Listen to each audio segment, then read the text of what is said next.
माँ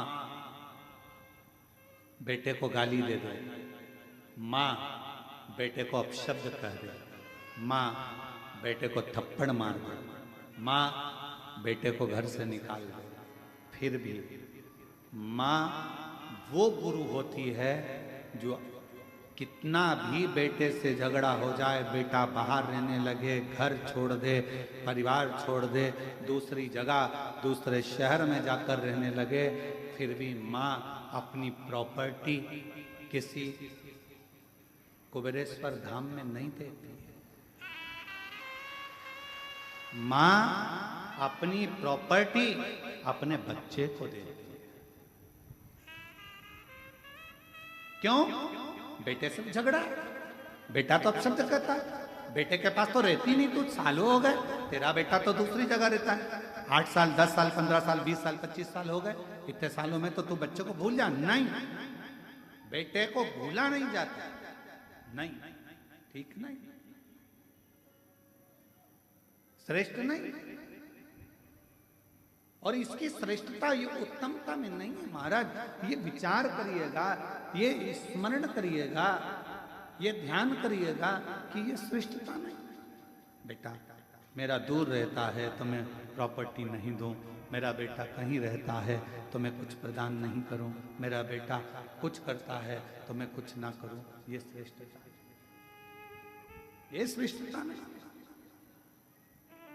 शिव महापुराण की कथा कहती है, इसी को विश्वास कहते हैं। जैसे एक माँ ने अपने बेटे पर भरोसा कर लिया, भले कहीं पर भी रहे, पर मेरी प्रॉपर्टी मेरे बच्चे की है, मेरा गोल्ड मेरे बच्चे का है, उसी तरह का भरोसा तुम्हें देवाधिदेव महादेव पर रखना चाहिए कि कुछ भी हो, थोड़े दिन दुख है, थोड़े दिन तकलीफ है, थोड़े दिन कष्ट है, थोड़े दिन बीमारी आई है, थोड़े दिन रोग आया है, थोड़े दिन तकलीफ आई है, कोई बात नहीं, बाबा करेगा, अच्छा करेगा, ठीक करेगा, समय आएगा, थोड़ा रुकूं।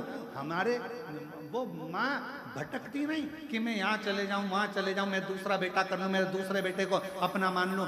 दुनिया को वो अपना मान लेगी, पर उसकी प्रेरणा, उसकी नजर अपने पुत्र पर है, अपने। और मैंने तेरे ही भरोसे बाबा, तेरे ही भरोसे हवा विच उड़ती जवानी, बाबा डोर हर तो छड़ी ना मैं कटी जवानी, भोले मैं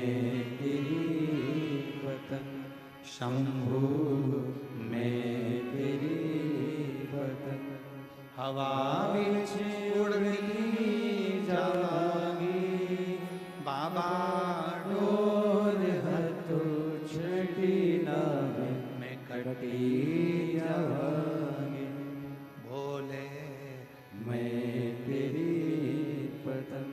एक विश्वास को पूर्ण रहना। मुक्ति 3 कदम दूर है, मुक्ति 3 कदम दूर है। उन 3 कदम में पहला कदम है विश्वास, दूसरा कदम है संयम। अपने भीतर संयम उत्पन्न करो। किसी ने कुछ कह दिया, कोई बात नहीं, आड़ा टेढ़ा बोल दिया, कोई बात नहीं, कोई कुछ कहकर चले गया, कोई बात नहीं, कुछ कहकर चले गया, कोई बात नहीं, गाली दे दी, कोई बात नहीं, अपशब्द कह दिया, कोई बात नहीं। व्यक्ति की वाणी से ये पता चलता है कि व्यक्ति का खानदान कैसा है, उसका संस्कार कैसा है और उसका कुल कैसा है, उसकी वाणी से मालूम पड़ता है। आपकी वाणी क्या कहती है?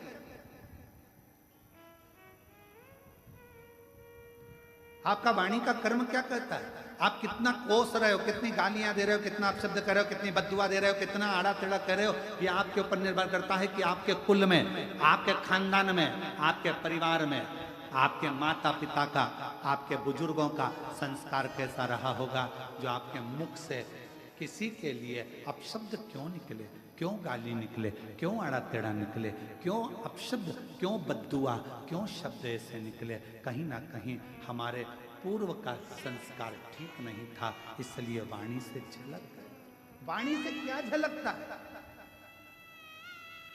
एक घड़े में दूध भर दीजिए, घड़े को लेकर चलोगे तो क्या झलकेगा? पानी की दूध। जम के तो बोलो, दूध। अगर उस घड़े में तेल भरा है तो तेल झलकेगा, अमृत भरा है अमृत झलकेगा, खीर भरी है खीर झलकेगी, उसमें घी भरा है तो घी झलकेगा, उसमें जो भरा हुआ है वो घड़े में से झलकेगा। आपके अंदर क्या भरा है? जब आप बोलते हो तो वो झलकता है कि आपके अंदर क्या भरा पड़ा, क्या भरा पड़ा, वो झलकेगा।